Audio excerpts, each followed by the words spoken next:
Hi, this is Scott Garibay, and today I want to talk about Dungeons and Dragons, and I want to talk about Amelia Dimoldenberg, and I want to talk about this incredibly beautiful space that is the Dungeon Master slot.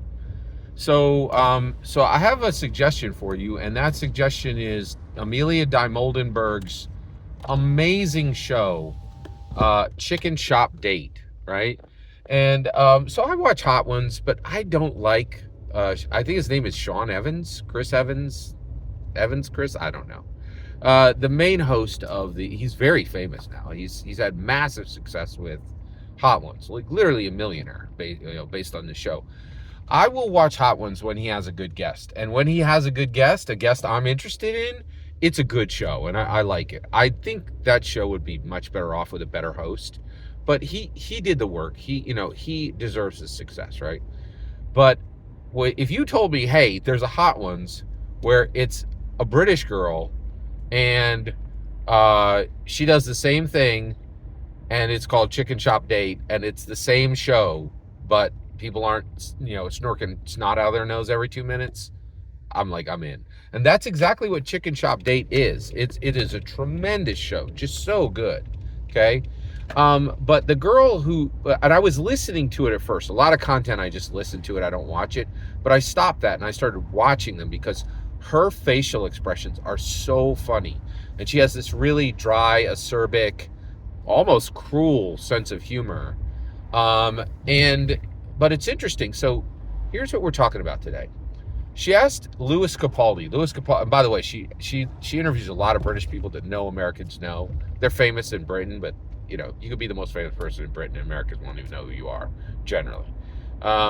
She was interviewing this Irish singer by the name of Louis Capaldi.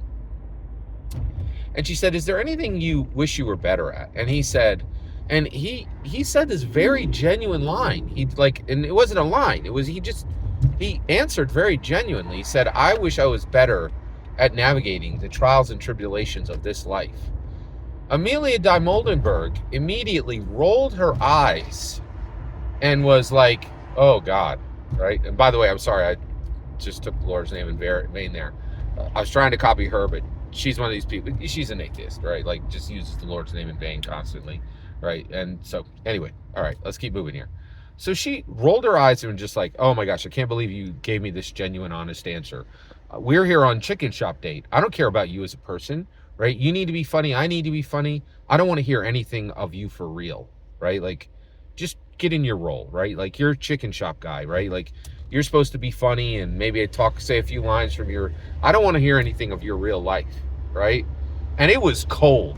Now, by the way, I love this show, and I'm still watching her right now. She's like Maleficent, right? Like, just like Darth Vader, right? Like, yeah, you ain't gonna hate Darth Vader. Like, yeah, he chopped a few people in half with a lightsaber. He's still super dope, right? Like, so I'm not saying she's not super dope, but I am saying she is wicked cruel, right? Like, and really very uncaring. What I'm saying is she's doing a thing, right? She's like, this is Chicken Shop Date. I don't need to interact with you as a human being. We're both celebrities and we're going to interact as celebrities, right? You have exactly the same choice, right? You're at your dungeon master table, right? You are the dungeon master. You have players, right?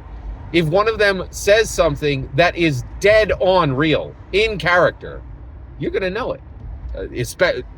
Now, a lot of people wouldn't, but if you're on this channel, you're going to know it, right? So one, listen if people are telling you the truth with their own mouth, and listen to people if they're telling you the truth with their character's mouth, right? And when they expose themselves to be a true human, to need actual love, to need actual care, to need actual kindness, to need actual interaction, right? Give it to them, right? You could love somebody through Dungeons and Dragons. You could do something that is really loving and help them solve a problem in this incredible space that is Dungeons and Dragons, right? You can take a loving act through Dungeons and Dragons. And if you think I'm wrong right there, like, go talk to the critters. They'll say there have been 100 moments of actual real human love, back and forth. And actually, it's not even debatable. They're literally half of them fell in love and became spouses, right? Like, it's, so literally turned into love there. But like, I'm talking just human care, and human love, right? Like, I'm not talking romantic love. I'm talking about a human love, right? And that's my point is we are the dungeon master. They are the players. But there are these moments, right, where doing the thing exposes this opening where we could be human with them and we can extend actual love and kindness to them, right? And don't miss that opportunity. Don't Amelia Dimoldenberg it, right? But do go watch the heck out of Amelia Dimoldenberg's amazing chicken shot date, which I am literally watching every episode of, right? And I'm watching it with my eyeballs. That says a lot, because normally with that kind of stuff, I just give it my earballs, right? Every single word of that is my humble opinion. What's important is when I get to hear your humble opinion, when you get in the comments and send your traffic. Please consider like, subscribing, and have a wonderful millennium.